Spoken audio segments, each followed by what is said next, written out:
What's up, everybody? I'm Nick Campo. This is Big Boss Ben. Big Boss Ben, and we are the Lone Guys Podcast. We're coming to you live from the Campo Media Group studios. We are an NBI Financial Group, brought to you. NBI Financial Group, the premier mortgage broker. Better believe it. Woo! Before we get started, if you haven't done it yet, go ahead and bang that red subscribe button. Turn on your notifications. That way you know every single time that we post a video. Go and follow us on all of our social media, NBI Financial Group on everything, and it's literally every social media channel. Ben, where can they find you?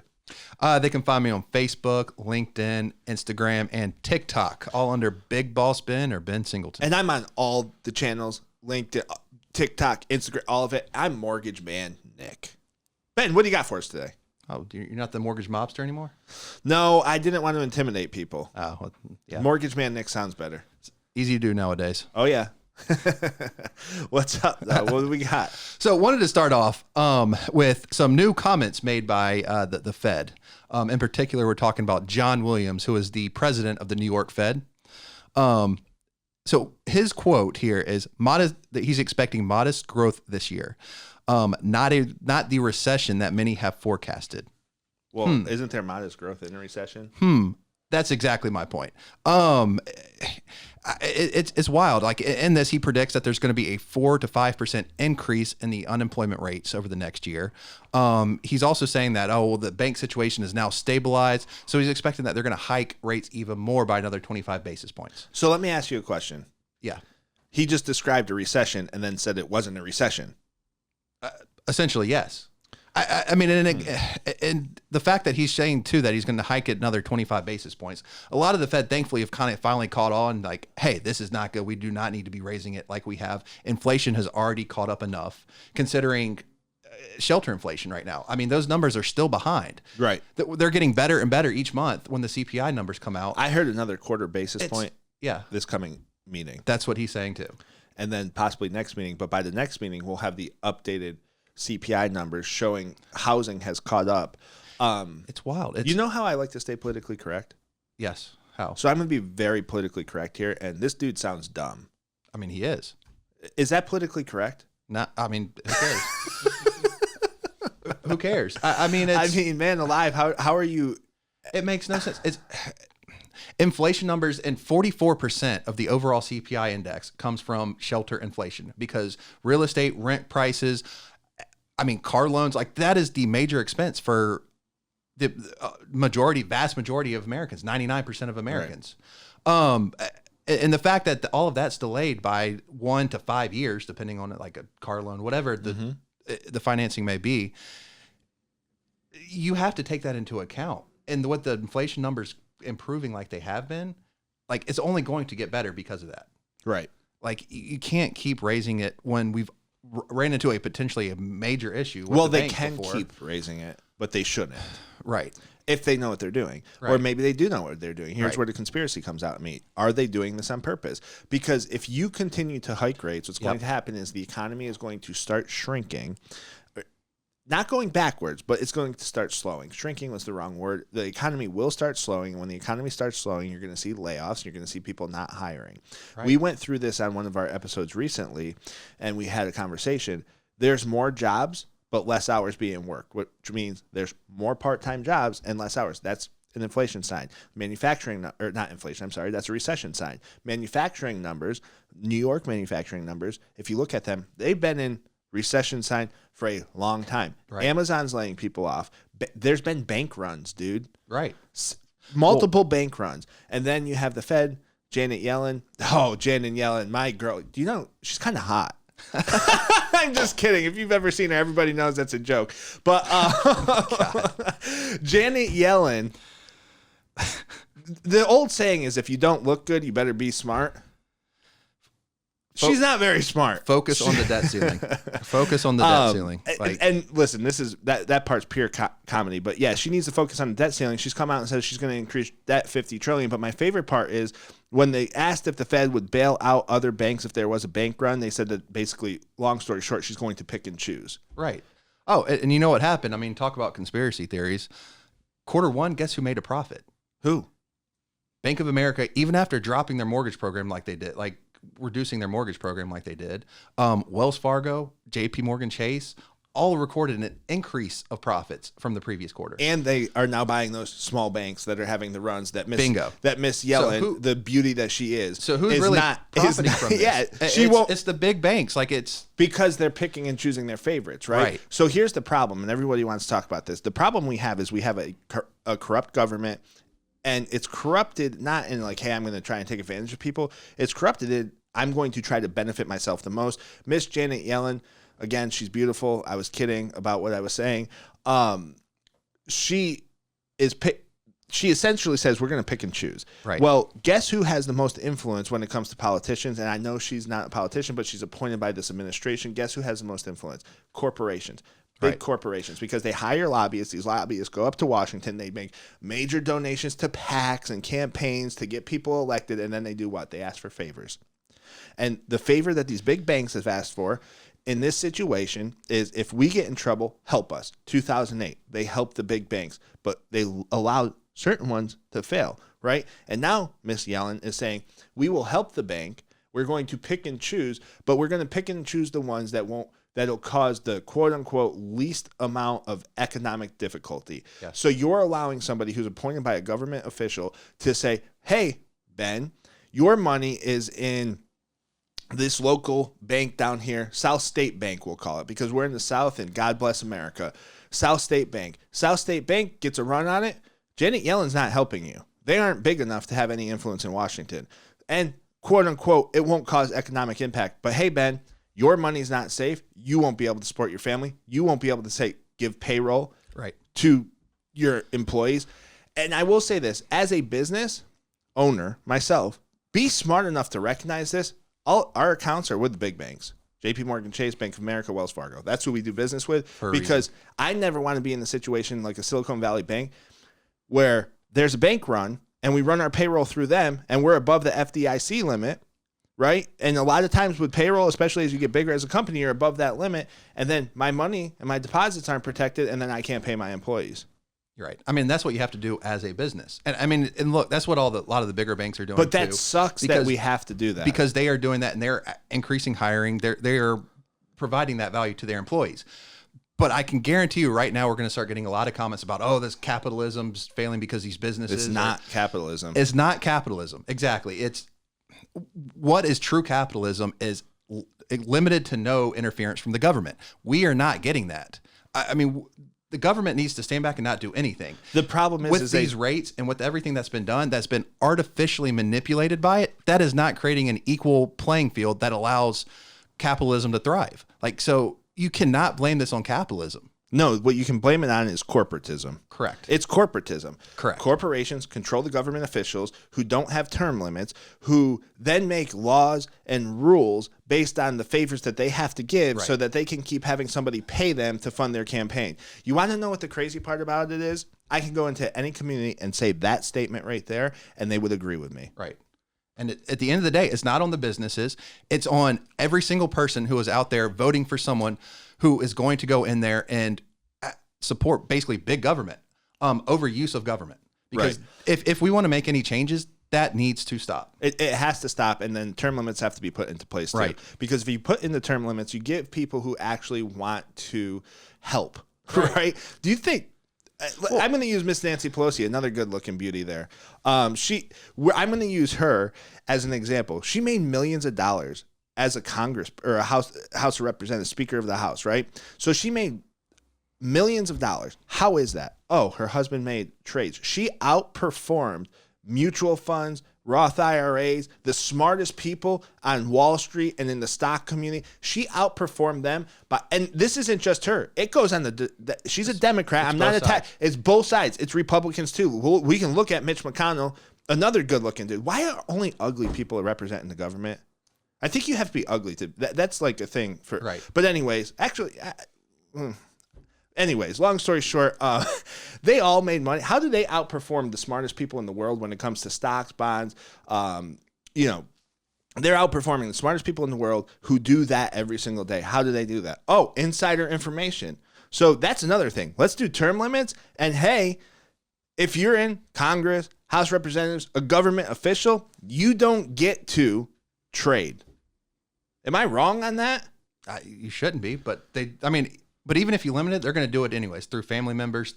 It's not family going to members stop can't. it. Immediate family members can't either. Let's say that. Let's make an actual rule that they can. If you want to go into the government and you want to make decisions on us and base your decisions financially and so on and so forth, because they affect a lot of the financials. Now, do they control it? No, man. Don't use that as an excuse. But at the end of the day, like, there is an influence on it. I feel bad for the people at the small banks that Janet Yellen won't save because it's not enough of an economic impact. Okay, well, what if they have a young family? You don't think that's an economic impact? Yes. Like, come on. We should not be picking and choosing favorites. We should not have federal government officials. We should not have federally appointed officials. We should not have these people who say, I'm picking and choosing based on what's going to cause the least economic impact. The problem is, in 2008, they picked winners. They picked winners. And now you're seeing the effects of 2008 now. Right. Now, the housing market's not the same, so we're not going to have this huge bubble that blows up. It's completely different. Vacancy rates are at all-time lows, right?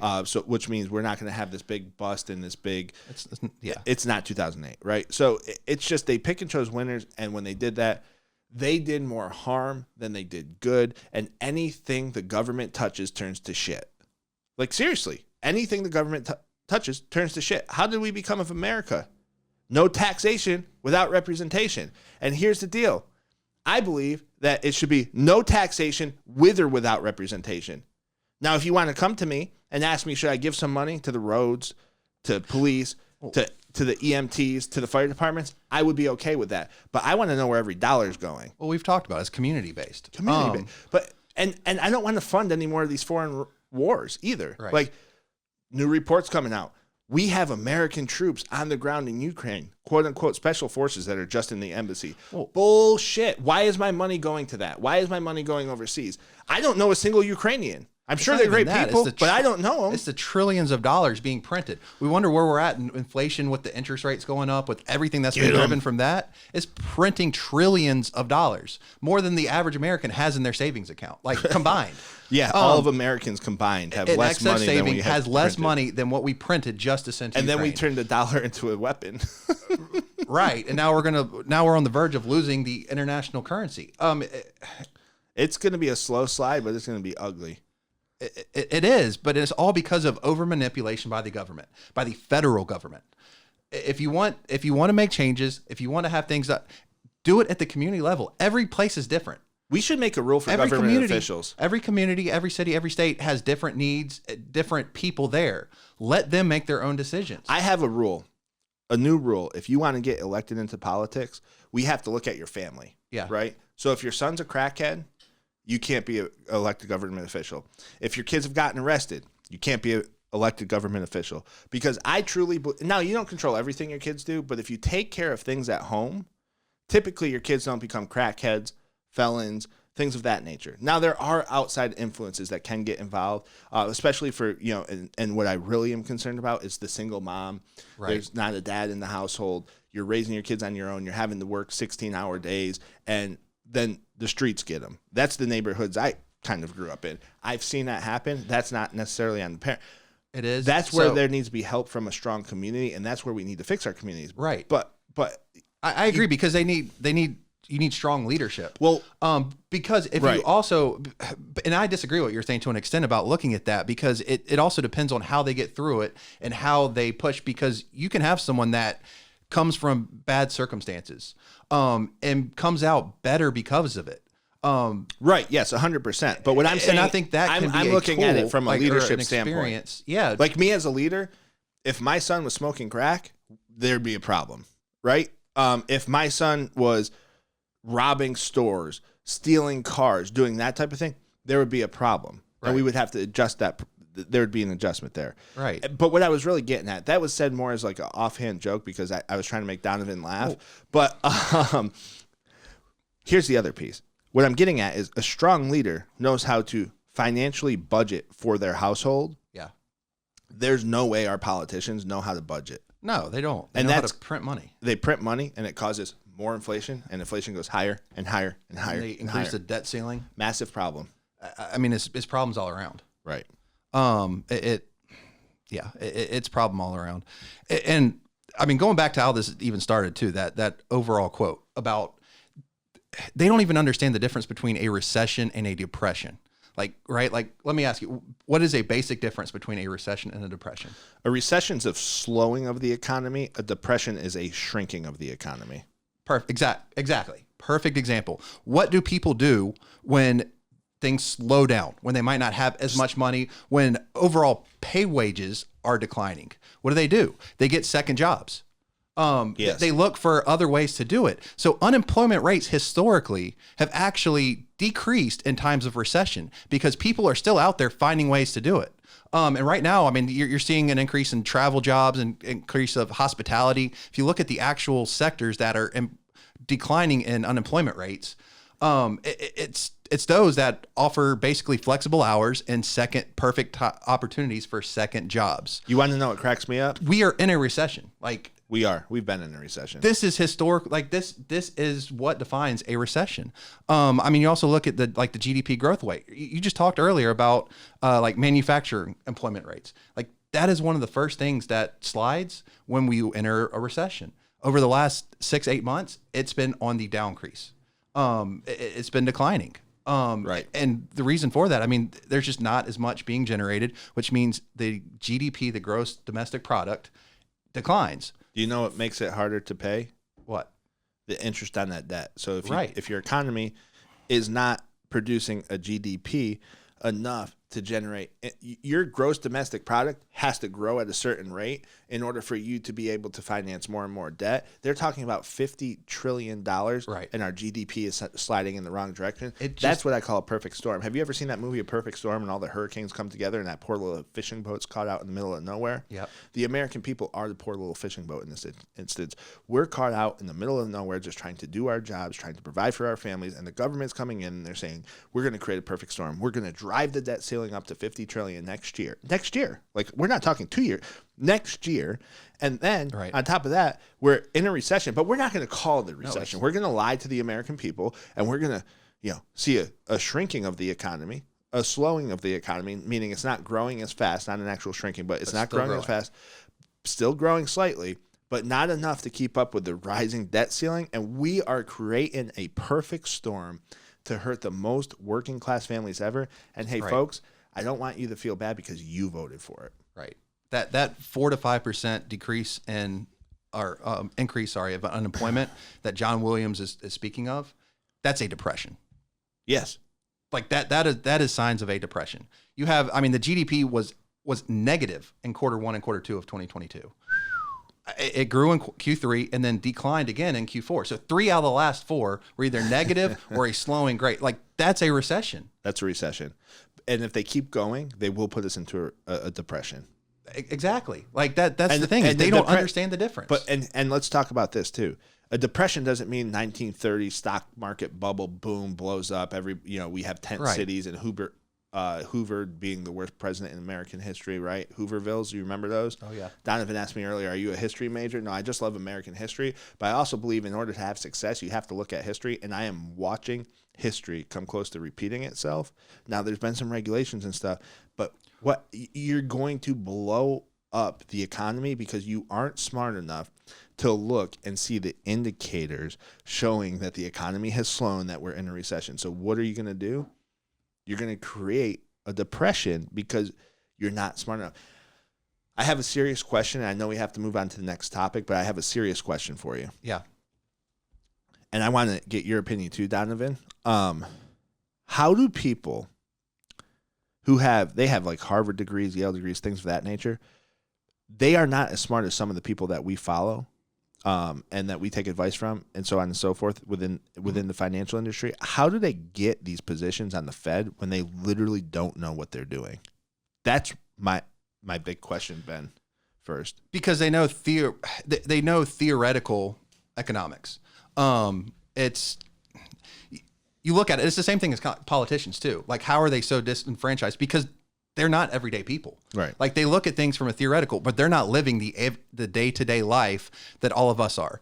Like, and that's what, and I mean, I've said this on this podcast before, like what makes a leader? Like what should a leader be? It's not someone who knows everything. It's someone who knows or is able to find the people who do know it and put them in the right positions. Right. Is to gather that information from the right people. So what the Fed should be doing is not sitting here and just looking at these numbers and everything from a statistic and theoretical standpoint. They need to be actually out there speaking with the everyday people, finding out, what are actually driving these numbers? Not what is the number? What are driving these numbers? What is the direction that this economy is actually going? What are the differences that the people in this country will make? Right. Because at the end of the day, like, what is the country? So the how they get these jobs? Like the country, they're unqualified. I mean, they're qualified from a degree standpoint, but what does that degree say? That they've read enough books. I just have a problem. That doesn't mean that they actually understand the ins and outs of all of these industries that they're making regulations about. When you say they're being controlled, though? Turn the mic volume up. Like the Fed's being controlled? Well, like the people who get these jobs, they're like easily controlled because they're just the face of it. You know, they don't actually make the decision. It's like the president. They are. We think that he does everything, but in reality, It's a buddy system too. Like, and this is what I think it is. It's a good old boy system. Oh, you went to Yale, you went to Harvard, you were in the secret society, you were in this, you were in that. This shit might get me shot, by the way. But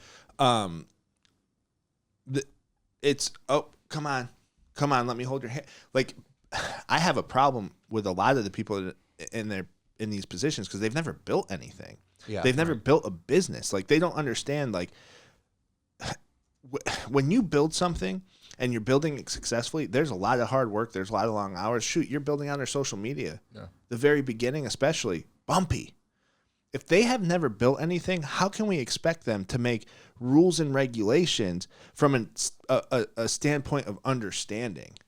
If they've never grew up in a rough neighborhood, how can you make the rules and regulations to fix a rough neighborhood and to make it better and to get people? You don't understand it. And that comes with, I've always said that the best leaders are the ones who know they don't know everything. Yes. Right. If you know you don't know everything and you are willing to listen, adapt, and change, you're going to be a successful leader. And then you're going to find the people who know about specific things and bring them in and put them into positions so that they can help. So the first thing, if I'm trying to create a better environment in a city, and I'm going to use Amsterdam, New York, where I grew up, where job opportunities and there's a lot of unemployment and there's a lot of welfare. The first thing I'm going to do is I'm going to find somebody from my city who's become very successful and ask them to come back, take a look, and say, what would you do to fix this? How did you get out of this environment? That's the first thing I would do. If I'm the Fed, like with the Fed, if I'm looking at budgets and things of that nature, and how do I run a country successfully from a monetary standpoint, I'm going to bring somebody in who built a business around money and possibly trading of money and say, hey, can you take a look at this and tell us what you think? Okay, can you help us here? Let's rebuild. Like, you have to bring people in who know what they're doing. Let's use our business as an example. Donovan knows more social media than I do. How often do I get involved in the social media aspect of this business outside of just giving ideas? Not much, really. Do you ever hear from me outside of me forwarding you the reports I get? No, not really. Because I expect him to be the expert. Operations side, I have to oversee things, but from an operations standpoint, how many times do I come to you and say, hey, here's what the process needs to be? I mean, not very often. Not very often. I'll put my input in if I see something. We just hired somebody who's essentially a COO, a chief operating officer, in Sarah.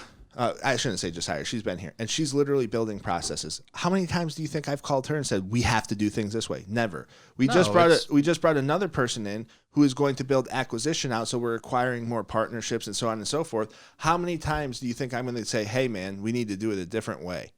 You're not. Not very often. I Ever. mean, right. But I mean, but we're still a team. So especially like sales and operations needs to run hand in hand. It does. So from you that work standpoint. together. So you work together. You're aware of what each other is doing. You may have endpoint of, hey, this would help us from the sales side. Right. But it's not running what they're doing. Right. Because they are. But that's the thing. That's the thing. It's like the government has never built anything. Right. They built the DMV. That's efficient. But they're in these positions now where they have to make the decision on industries that they've never worked in, they don't understand, and the decisions they're making are coming from a place of, we don't want any more competition because we're the big dog on the block and we want to make it harder for the people to come up. Right. So now you have the government officials taking donations and getting put into place, and their campaigns being run by, if you look at cars, the Fords, the GMC, all of those, right? And then you look at our industry, and you look at the banking industry, like the big boys control the industry, and it's very hard to become a big boy. And if you get too big, you know what they do? They freaking buy you. Yeah. So you need somebody who has a set on them, who's not afraid to sit here and say, I'm going to go up against them. I'm going to go up against them. I'm going to become very public about it. But that's hard to do because... Yeah, what about the fact that they hold positions for such a long time? That's a problem. Like, I think the president's a certain amount of years, but everyone else can kind of like keep their position for almost as long as they want. That's the problem. We need term limits. I just signed a petition with our local politicians here who are pushing Washington and trying to come up with a way to set term limits in both the House of Representatives and Congress because they have the most control. But on we both need sides, on everyone. Yeah, on everybody. Dude, and more than two parties would be like... Yeah, dude, we got to get away from this Republican-Democrat thing, right? Because then what happens is the extremes, you got the extreme right and the extreme left. Yeah. And the people who are falling here, we want to show up to work. We want to work hard. We want to do this. We want to see the best for other people. Right. That's the majority of people, but we're on the extremes. Look at this last presidential election. What would every single person who was... I say every single person. The vast majority of every person that voted were voting against someone, not for someone. That's a problem. Yes, I agree. I think most people also saw both these presidents and thought of their grandfather, right? Because if you think about it, it kind of reminds me of the Beverly Hillbillies, where the old grandpa would sit on the porch and you're yelling at the guy who's stepping on your front lawn. That's where we are as a country too. Let's do this. If we really want to fix something, instead of the people who are going to die in the next 3 to 5 years running the country, maybe they might live longer because they have money and stuff. So they might live 10 years. But maybe we should go ahead and, if you're over 65, you don't get to be president. Right? I mean, we have to do something. Yeah, I agree. You can kind of cap the age limit with presidency. I mean, they limit you have to be 35. Which I agree with, because we're pretty stupid in our 20s, and then you have a few years of, trying to learn. I can tell you I'm smarter at 34 than I was at 24. Yeah, for sure. Not way smarter because I'm kind of dumb, but... and then you go back to what Strom Thurmond was 102 in office. Yep. I mean, yeah. So, but how are we going to make these changes, though? You talked about signing that petition. I did the same thing. It's the biggest way to do it is to vote. I know it's hard. And I'm guilty of this myself. Is when you go to an election saying, actually, I want to vote third party, but I know they don't have a chance. I don't want to waste my vote. Well, and some of them. How is it ever going to change? Even if you do it, if you raise the percentage that much more, the next election, that much more people are going to want to do that as well. So you have to actually stick to your guns and say, maybe it won't win this election, but just those increase of percentage of votes that person gets, that a third party candidate gets, may make a difference in the next election or 2 elections from now or 3. Because you have to do something to get out of this cycle. Because you have to get out of the Republican versus Democrat cycle, because it's not. You do. And you have to get out of that cycle to see any type of true change. Right. But the problem you'll have is if a candidate is considered like a independent, a lot of times they'll run under the Democrat ticket or the Republican ticket. So if only one of the Republicans or Democrat side split off, it's going to ensure the other side wins. Right. So you really need candidates that are very centric on both sides to split off and start new parties. So now both sides have split, and now you have 4 parties instead of 2. Right. But, I mean, we talk about... I don't want to talk about politics anymore. Yeah, that's a good point. We try to limit that anyways, but that went out the door this episode. Right. But okay, so Ben, let's switch to a different topic. But first, I want to remind everyone to hit that subscribe button, click the notification bell, and like this video. Make sure that to do that so you are notified every time we release a new video. which is once a week, and we're going to do it every week on live Thursday at 12 o'clock going forward. 12 to 1. 12 to 1. Yep.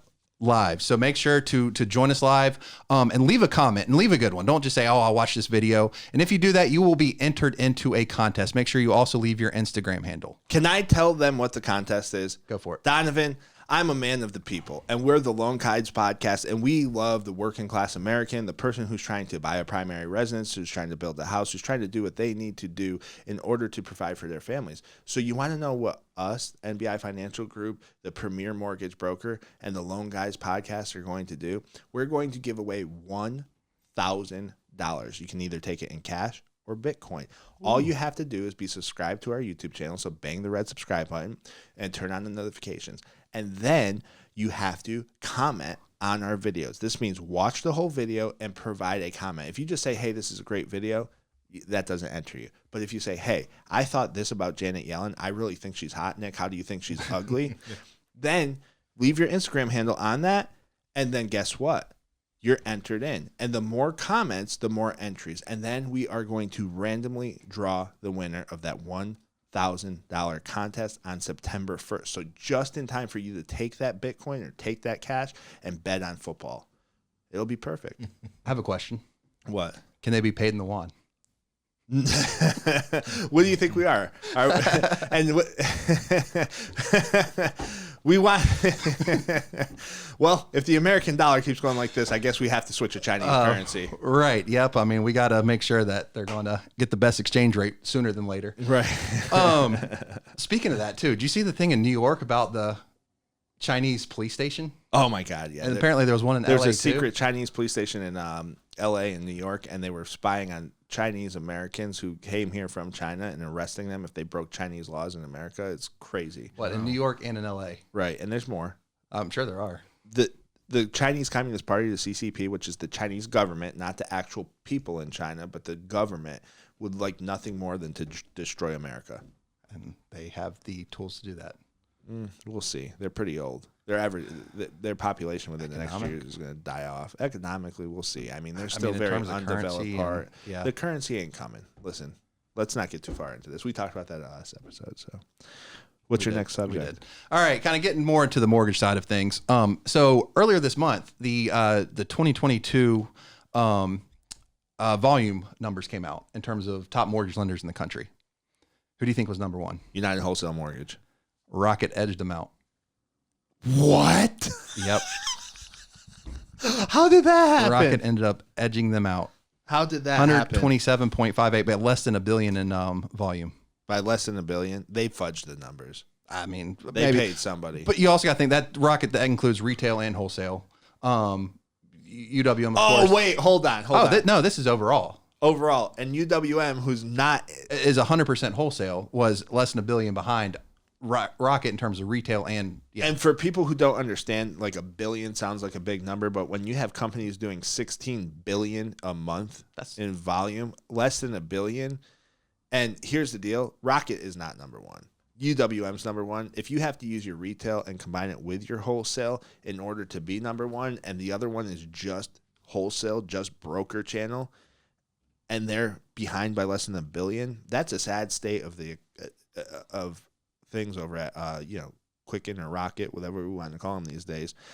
And I'm a fan of Rocket. Yeah. Oh, I mean, yeah. I'm a huge fan of UWM. I'm a fan of Rocket. I like the competition. I'm ready for the lawsuit to get settled to see if we can work with both places and make, earn our I would business. love to be able to work with both places, but yeah. That's big. But yeah, no, that's huge. And I mean, the fact that the number two by a small margin is 100% wholesale lender that's huge. That's a massive indicator with the direction that this industry is going. Well, if you want to spend less money at closing costs, if you want to have a lower interest rate, which means your monthly payment is going to be less, if you want to qualify, have a better chance of qualification, whether it's down payment assistance programs, 2% match on down percent, if you want to do that stuff, you work with a wholesale broker or a mortgage broker, or more options for your client. Right. And if you're in the Carolinas, you need to work with NBI Financial Group, because we are your premier mortgage broker in this area. I'm being serious. There is nobody better than us. Right. And a lot of people don't like me getting on this podcast. A lot of friends of ours who might have broker shops, former friends of ours who might have broker shops, They do not like the fact that we have this podcast. They do not like the fact that our social media is blowing up. They do not like and they won't tell us, but I know they don't. And you know who I'm talking to. I'm talking directly to somebody. But they do not like the fact that we have this. And they don't like the fact that I'm pounding my chest saying we're better than you, because we are. And if you want to be better than us, step your game up. You'll just drive us to be better, though. So, rising tide lifts all boats. Competition breeds winners. Did you just make that up? I did. Nice. Competition breeds winners. That was good. I love that, man. Ben's really coming out of his shell. I did. I'm a great role model. So then following those two, you get into the Wells Fargo, followed by Chase, and then Bank of America. Even though Bank of America now got pretty much depleted their mortgage and sector going forward, but they were losing money. Just because they're doing volume doesn't mean they're making money. Correct. They were doing it. I mean, we say that they were losing money. Yes, they were losing money on the mortgage side of it, but their company was still driving a profit. And that's what we've been saying, is that they don't do it for the mortgage. They don't do it to give you a good experience buying a home. They do it to try to keep you happy so that they can keep their money in their bank. Right. Following that, you have U.S. Bank, Fairway, First Republic. I hate Fairway. And Cross Country. I hate Cross Country too. Although notable. I was just laughing. I just don't like Fairway and Cross Country. And Loan Depot Retail. You know what Fairway reminds me of? You know what they would remind me of, Ben? What? Golfing. Yeah. Because in golf, when you tee off, you want to hit the fairway. Right. So it's almost like the owner of the company is like, man, I don't really want to do this. I would rather be golfing, so we're going to be Fairway Mortgage. Not necessarily at our course, but that's a different topic. Do you know why I don't like Cross Country? Why? Sounds like a track meet. I mean, it is. Cross Country. Yeah. Like, come on. Come up with a better name. Like NBI, National Brokers Institute. Yeah. And then you have New Res as well, but they weren't technically in there because they technically merged in 2022. Was that 2022? Officially, yes. What happened to better.com? Their CEO's being investigated. They fudged the numbers. Donovan, that was great. That was great. That was great. Oh man, that is awesome. I love the fact to know that Donovan's learning something from us. They're 1 day pre-qualifications. They're 1 day pre-qualifications. Are still too far behind. Oh man, what else, Ben? Come on, let's speed this thing up. Let's give the people some energy. Did you drink last night? No. Oh man. Did you? Fuck yeah. Bourbon? Not bourbon, no. What? Couple beers, had a couple IPAs. So I found out I was cancer free yesterday. I did, Donovan. Oh gosh. So this is why podcasts are great, because you can get a little bit personal. We're going to talk back about mortgage, Ben, because I want to get back on topic. But I had this whole tooth thing that was going on, so I had the thing put in. Well, I have these little bumps on the lower part of my mouth. Nothing crazy. It's not like gross or anything like that. I'm like, I'm dying. I got cancer. And so I went to the dentist. They're like, oh, no, that's totally normal. Like 30% of the adult population has those. It's just your teeth have extra bone. Yeah. Yep. So I thought I was dying. Did I not, Ben? You did. I literally thought I was dying for the last I 3 believe months. it, 100%. Yeah. I just kept thinking about my son and my daughter growing up without a dad. And I was like, man, I hope Liz can handle the kids. Yeah, and I was moody at home. You know how most people, if they think they're dying, they go skydiving, rocky mountain climbing. Yeah. Me, I got miserable. I was pissed. I was yelling. It was bad. I was like, I don't want to die. I don't want to die. I want to live forever. At least till 100. With modern day medicine, I should get to 120. Moses was what, 200 when he died? What do you got, Ben? Let's go back into the mortgage business. So kind of leading off of that list there, talking about some new products and the trends that a lot of places are going. You mentioned earlier, UWM announced their new 1% down. They match 2%. So it's a 3% down program, but they give you a grant for 2% of that on conventional. No, it's not technically a grant though. It is a grant. They're matching up to $4,000. Yep. So it's for smaller loan amounts. It's going to be really effective. It is. There's income restrictions on it too, aren't there? Yeah, there's some income restrictions, but they'll go up to $4,000. So 2% or $4,000. Right. The lesser and they'll go up to 4,000, and then you bring in 1%, right? And they're calling it a grant. It's not technically a grant; it's money that they're gifting. It's like a lender credit almost, right? Because they're trying to make it so more people can get into conventional financing homes. Yeah, I mean, it needs to help too, because these like looking at the pricing and pricing clients. Oh my God, these loan level pricing adjustments with this different. It's terrible. We have 800 credit score, 20% down. Like what? Like it's bad. Like how is that not considered a much safer investment from a secondary market? Explain that a little bit. Like you can't, like I understand, right? But pretend a kindergarten teacher is watching it. It's okay. We've gone over this before, but yeah, just to kind of reiterate and explain. So what the FHFA did, which is the overall government, like a government entity that basically kind of overall controls the secondary market on a lot of things, is they changed how much of the interest rate costs. And what they're trying to do it, make it more favorable for first-time home buyers, which those numbers are still decreasing, by the way, on that. But what they ended up doing is it costs more for a better interest rate now for a 800 credit score, 20% down. It's crazy. Like, I mean, there's a point where you put more down, you're going to get a worse interest rate. It's wild. Like, but the overall reasoning for this should be because on the secondary market, when you look at bond investors, they consider it a safer bet, right? If you have more equity in the property, if you put 15% down, you're more likely to make your payments because you don't want to lose what you've already invested in the property. But they're manipulating it to try to increase first-time home buyers, which is great to do. I mean, I love to have programs that benefit first-time home buyers. But you shouldn't But you shouldn't penalize these safe clients. Yeah, no, you shouldn't. People who have done the right things for years to put themselves in this position are getting penalized for it. So let me ask you a question. We're talking about how there might interest rates might be go up again. Like they might hike the overnight bank rate. The Fed might 0.25%, right? Do you think maybe this is them trying to slow down the housing market? Because if you have penalties for the safer borrowers who are probably, or the safer buyers who are probably already in primary residences, right?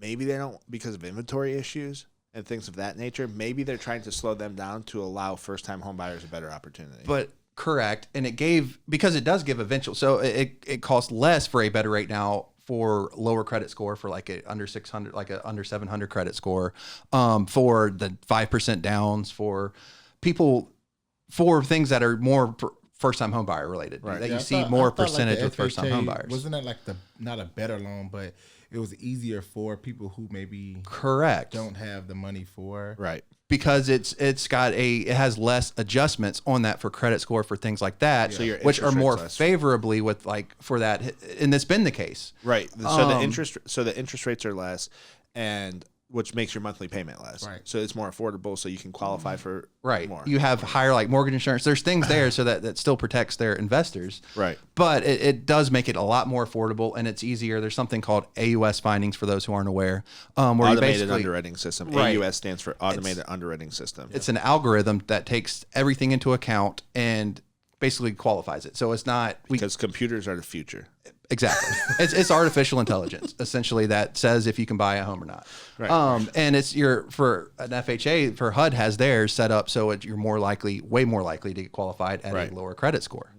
Mm-hmm. So it's that program, for example, and that's the direction, like personally, I think that we should be going. More FHA for first-time home buyers, and improving that, and they did. They dropped the FHA mortgage insurance rate first-time home buyer by 30 basis points. That is huge per month, or annual, but it lowers the monthly mortgage insurance a lot. Right. Yeah. Which is massive. They're getting that benefit. That's a pure benefit to them. The down payment assistance programs that we're seeing come up more and more. We just mentioned United Wholesale, Equity Prime Mortgage, EPM, one of our partners. I mean, they have a great one. Yep, Land Home Financial Every company Services has a great down payment. They have a great one. There's a bunch of them out there. Like communities have them. Right. So communities have them. Government has them. Those are typically the worst. Imagine that the government funded down payment assistance programs are way worse. But those are benefits to them. They are still beneficial and get you into first time home buyer. But I want to push back on something. Yes. Because we talk about this all the time. We are in a massive inventory crunch. We are. They have to do something for first-time home buyers so that there's more inventory on the market. And I truly believe that what they're doing is they do things to incentivize certain people. So they're incentivizing first-time home buyers with better LLPAs, loan level pricing adjustments, on all stuff. But what they're really doing is they slashed MI, right? So MI mortgage insurance on FHA is going to be a lot less. Right. The other thing is they disincentivized, is that the word? De-incentivized, disincentivized, making it so that people who are more than likely already in a primary residence who want to put a 20% down payment down are going to look at the interest rate, if they have a bad mortgage broker, because we'll get their interest rate low still, but are going to look at the interest rate and they're going to say, this doesn't make sense to move out of this house to go to this house. I have a 3% here on this house. This house, I'm going to have a 7%. I can afford $300,000 less. I'm not going to move. So that means that somebody who's going to sell is less likely to sell to somebody who's already in a home. Right. Do you see what I'm doing there? And I understand what you're saying, but you have to do something to stop people from moving who already are in the primary residence because we don't have the inventory.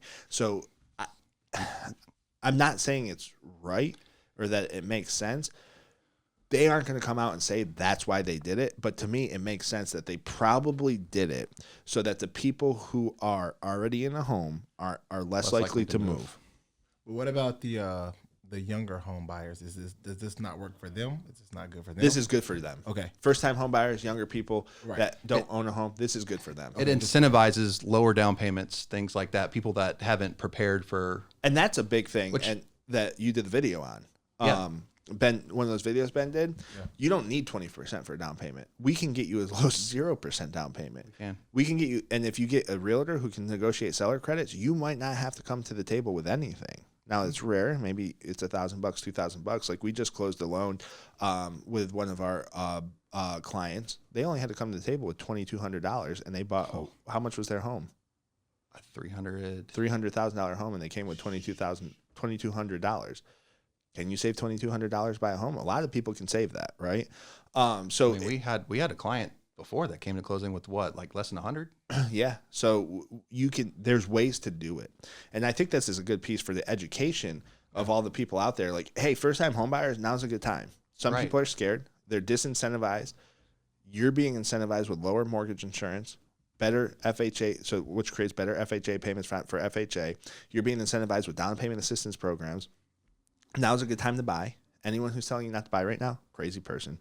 Take advantage of the market because there's a lack of inventory, which means you're going to gain appreciation by buying now. Because when there's less inventory, low supply, high demand, prices go up.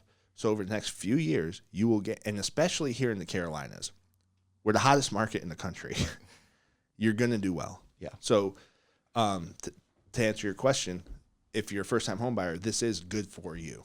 And I do believe, like, I'm not, you're very upset about this because, I mean, you come from a very privileged lifestyle. So you're very upset because of the 20% down payment. I think that you have to do this until builders start building more homes, or else the people who, because this is very, like, socialist of me. But I do believe you have to do something to help people get into homes. And I believe that people should be allowed to build wealth in America. And when we don't have enough housing, you either need to incentivize builders to start building more housing. Yes.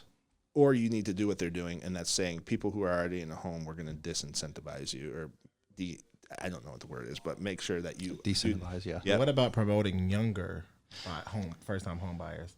That's our job. We have to start doing it. We have to start getting this information out there to them. By educating, because the programs are out there, and that's the programs are there. Yeah, it's not marketed well. Oh, okay. Right. Yeah, so the programs are there. Like we need to get Let me give you an example. The average first-time home buyer is between 33 and 35 years old. We need that number 25, in my opinion. And that's not for me. That doesn't benefit me. That benefits the person buying that home, and that benefits because you're building wealth through appreciation and the paying down of the principal, right?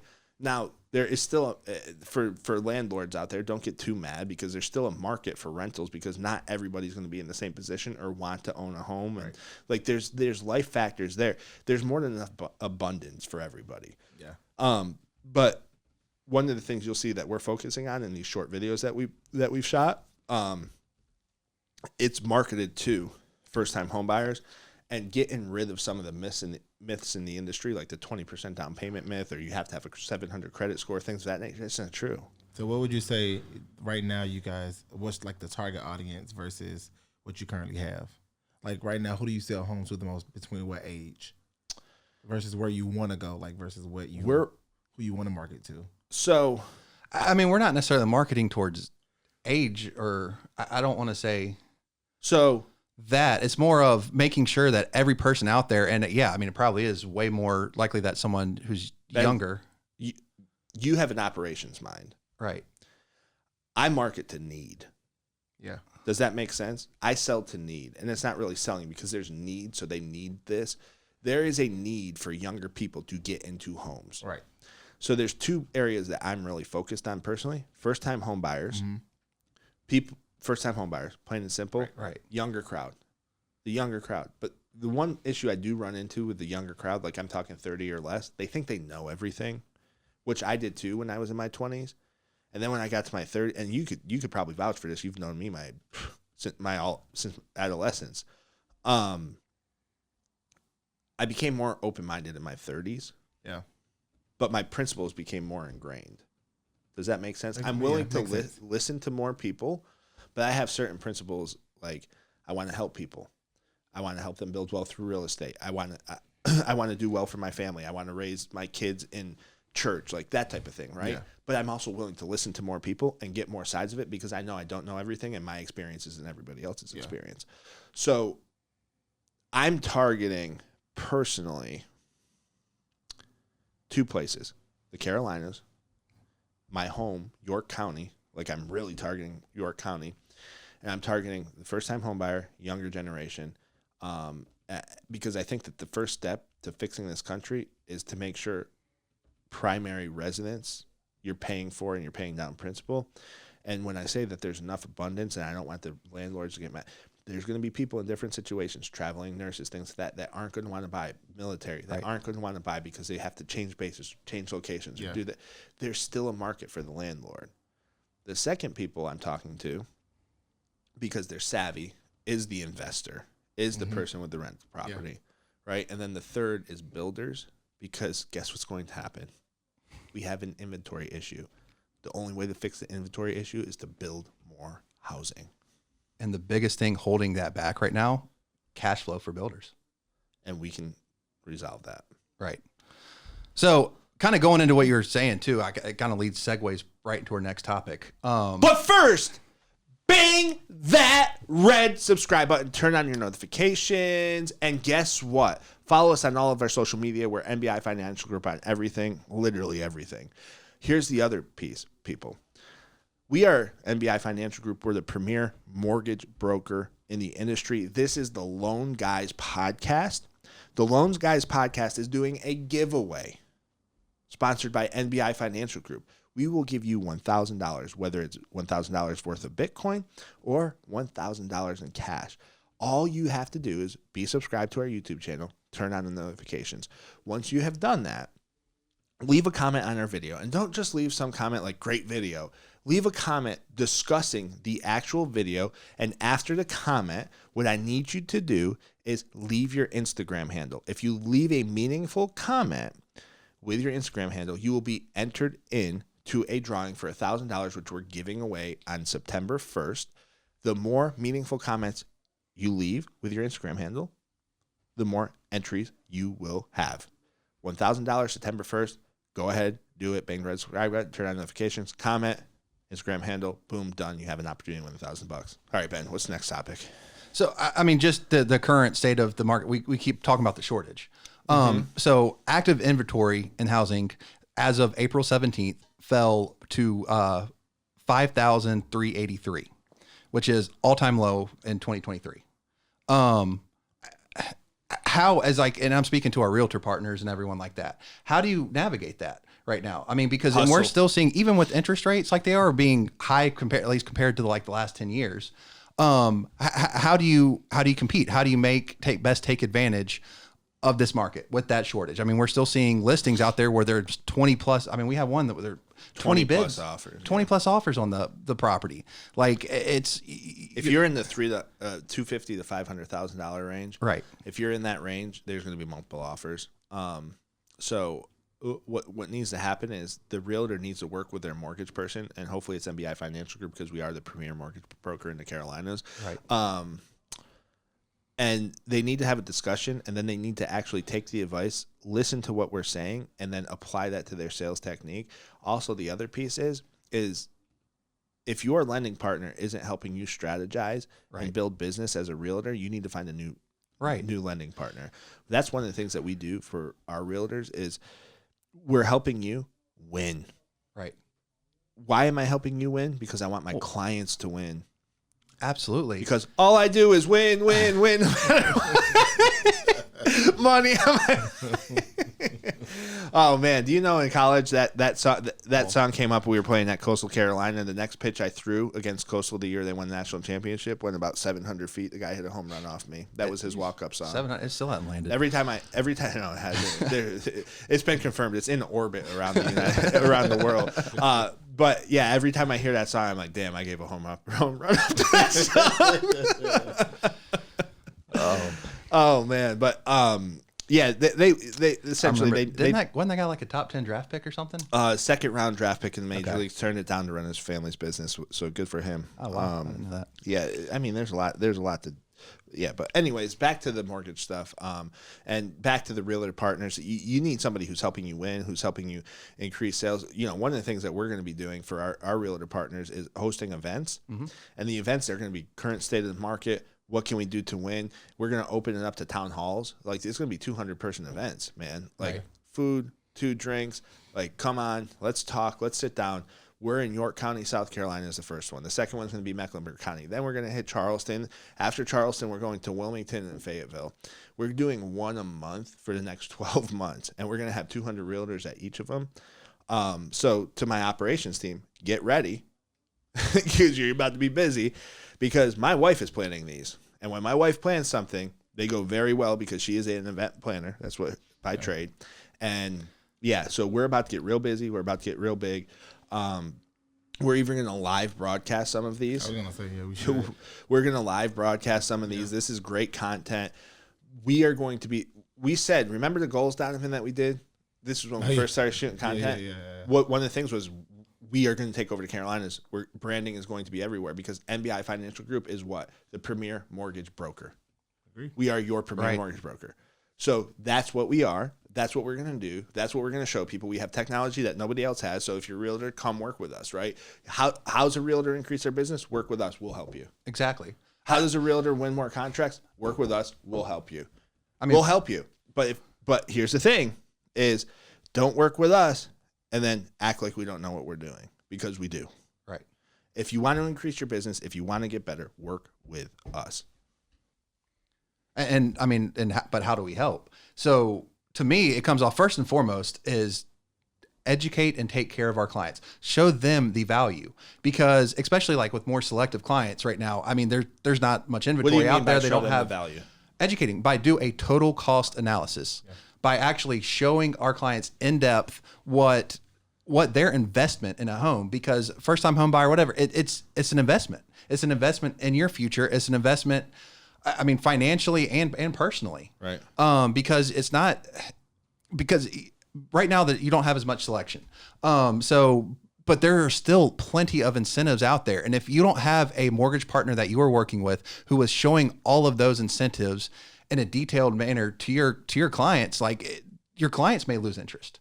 And the first thing that you can do is have a mortgage partner who together are both working together to show your clients a great experience and the value that home ownership provides. And the way that we do that is called a total cost analysis. We send a video out to all our clients that breaks down in detail each option that our clients have.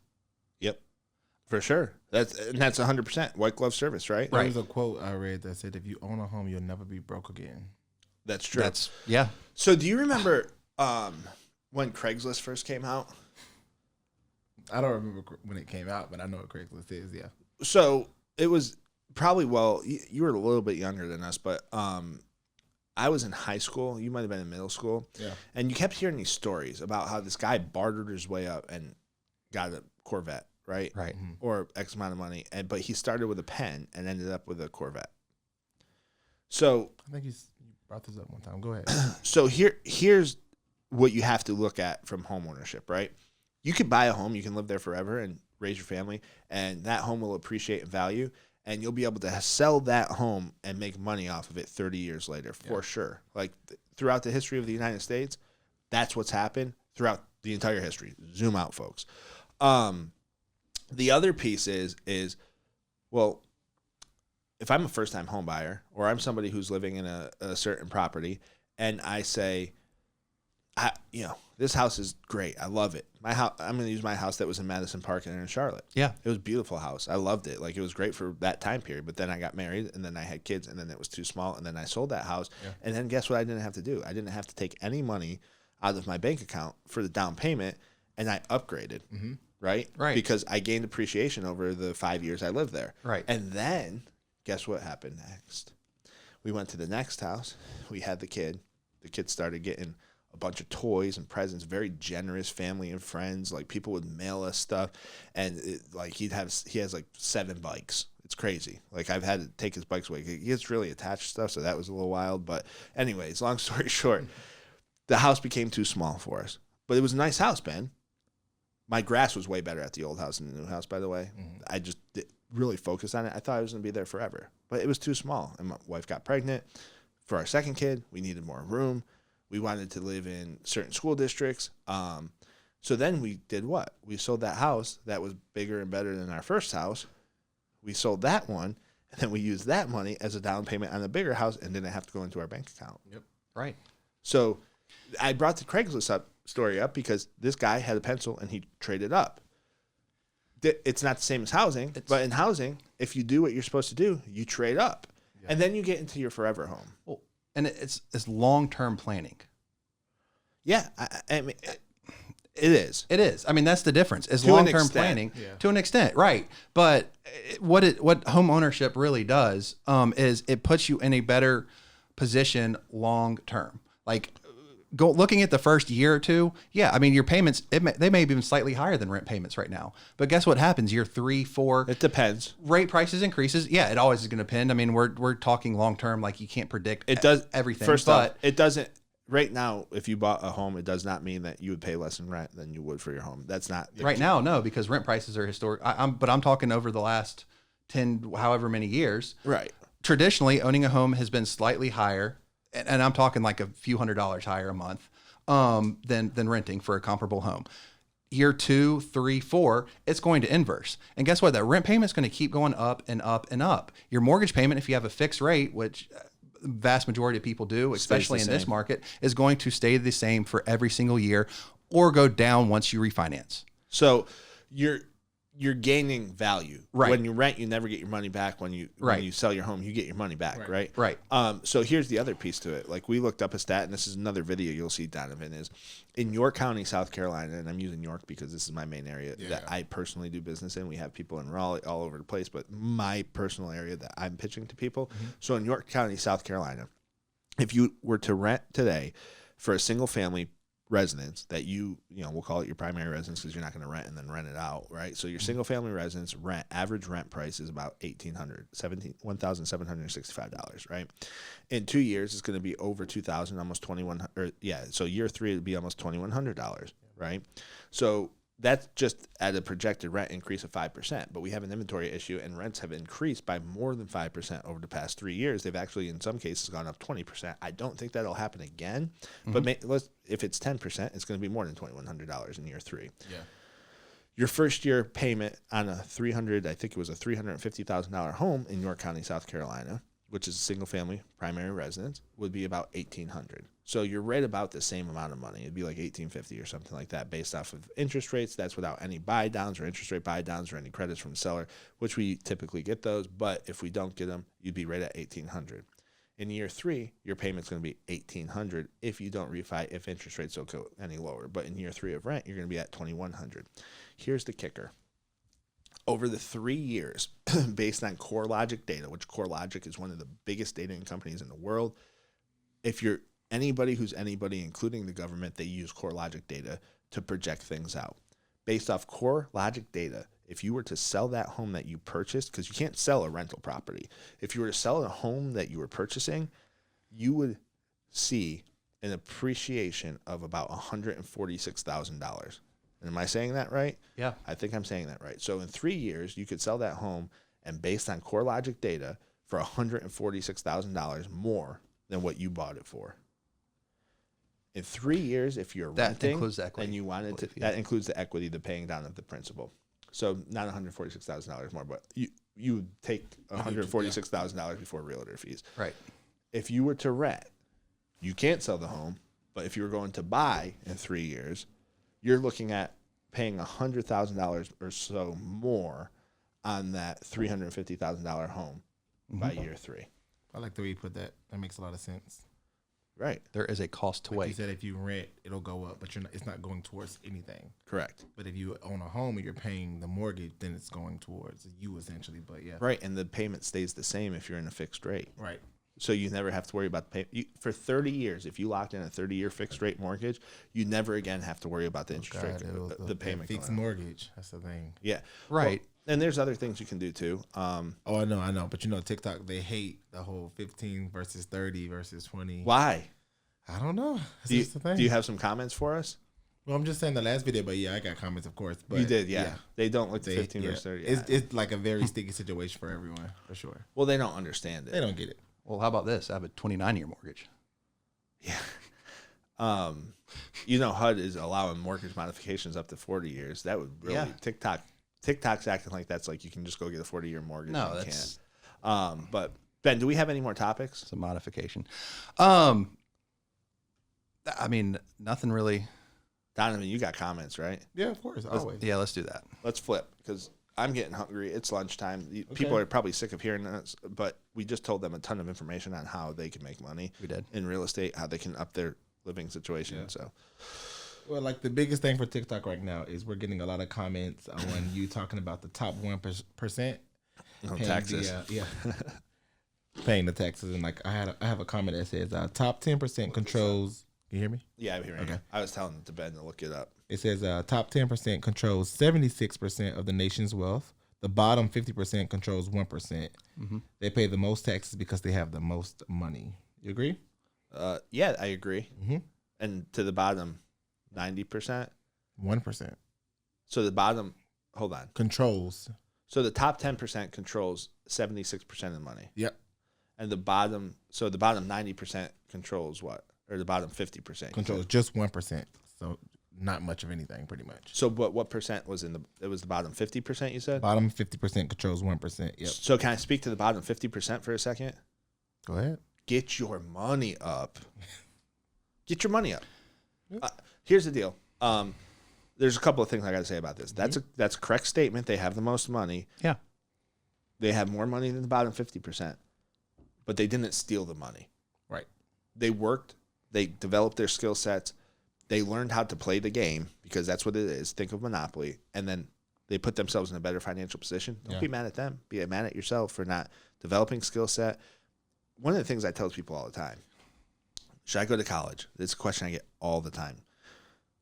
College, your kid's going to go to college. Well, right now we have a severe shortage in the trades. Yeah. Plumbers, electricians, welders.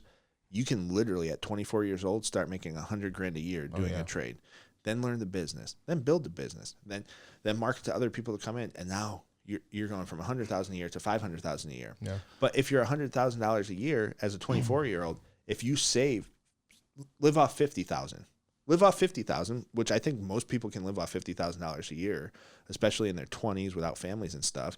Take that $50,000, put it into other investments, right? Put it into 401k. Put it into that. By the time you're 50, you will be a millionaire. Right. If you do that. I mean, it grows. I mean, and you say that but 39% is owned by the top 1% also. 39% of what? Of all federally reported assets. Right. Is controlled by the top 1%. Mm-hmm. So then the other, what was that? Another 30% or so by the next 9%.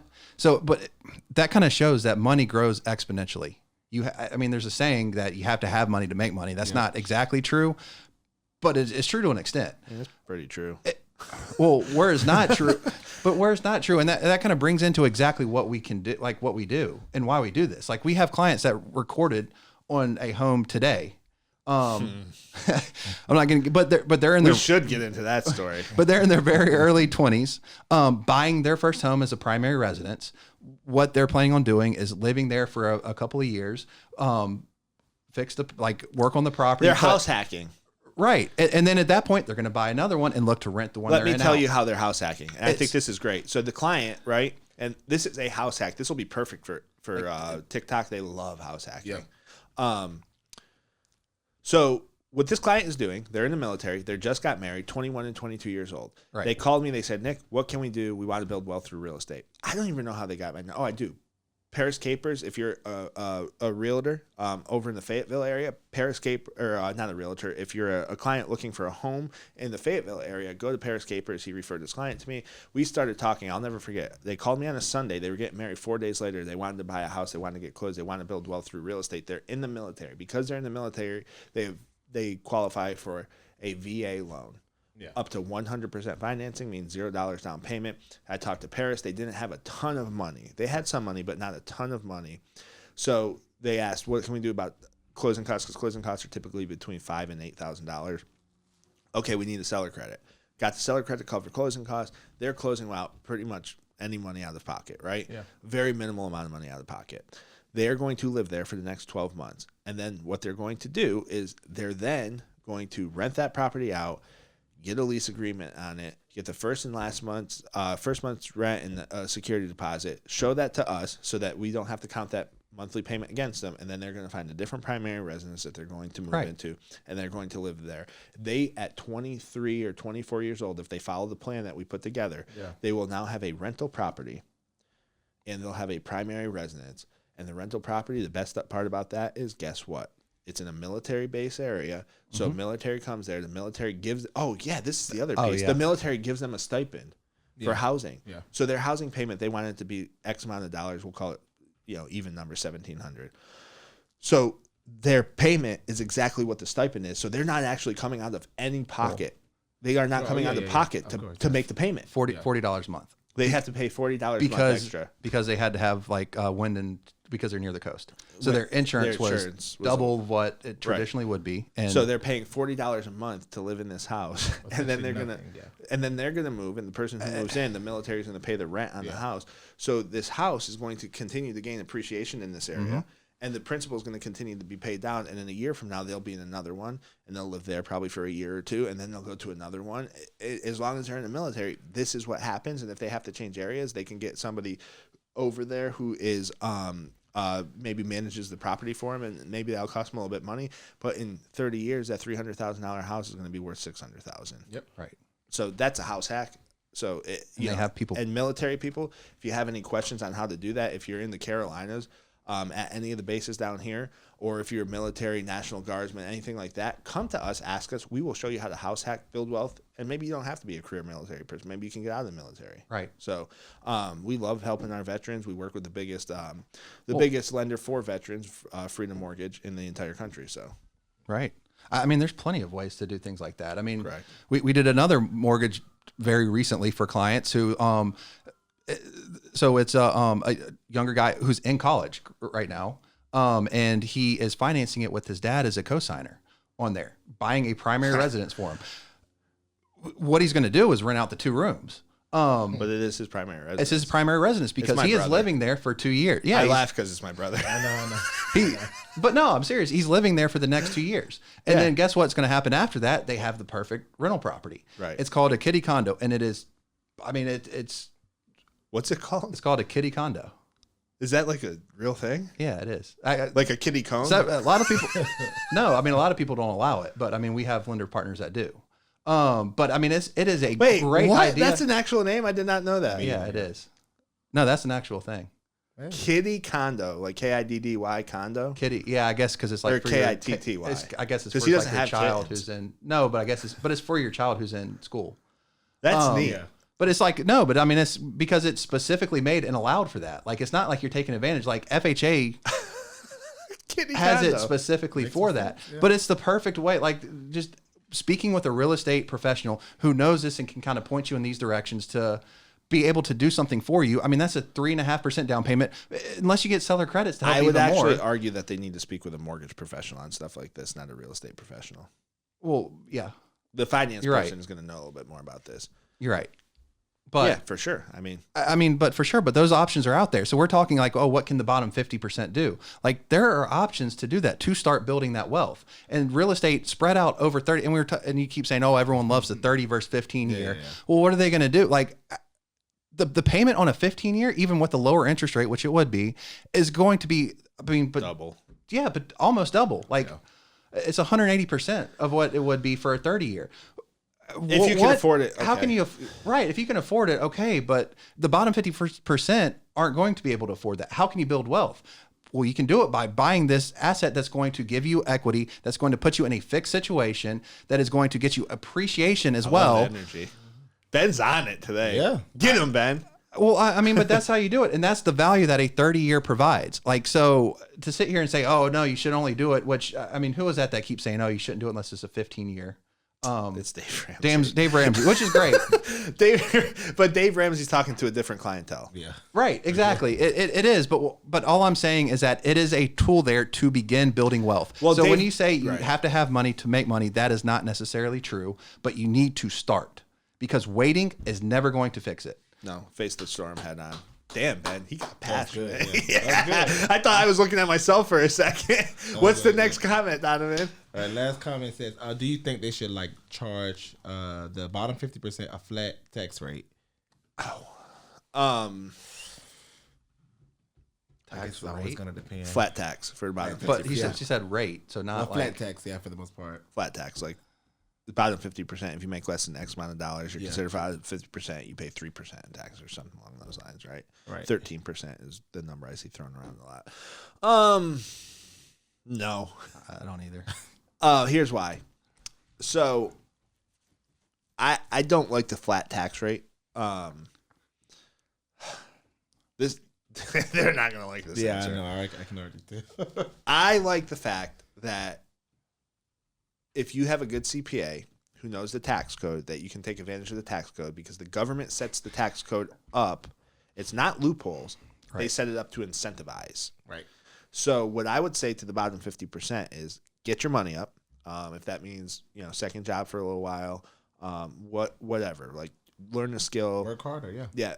Figure something out, like, because if you're not making enough money, you either you have a problem. You either have a budget problem where you're overspending, or you need to learn a different skill set because the skill set you have is not giving you enough. With that being said, get your money up, hire a good professional CPA. Don't go on TurboTax and things of that nature. It costs you just as much as if you went to a CPA that's good, or close to it. It's never quote unquote free. Even when I was poor, like really broke, it cost me money to file my taxes. Go to a CPA, and I was trying to use TurboTax or whatever it was, but go to a CPA, talk to the CPA, go over ways that you can benefit and save when it comes to your taxes and get a return. Right. Because there's tax code that will benefit you. So if you go to a flat tax rate and you take away that tax code, you're actually going to hurt people when it comes to paying taxes.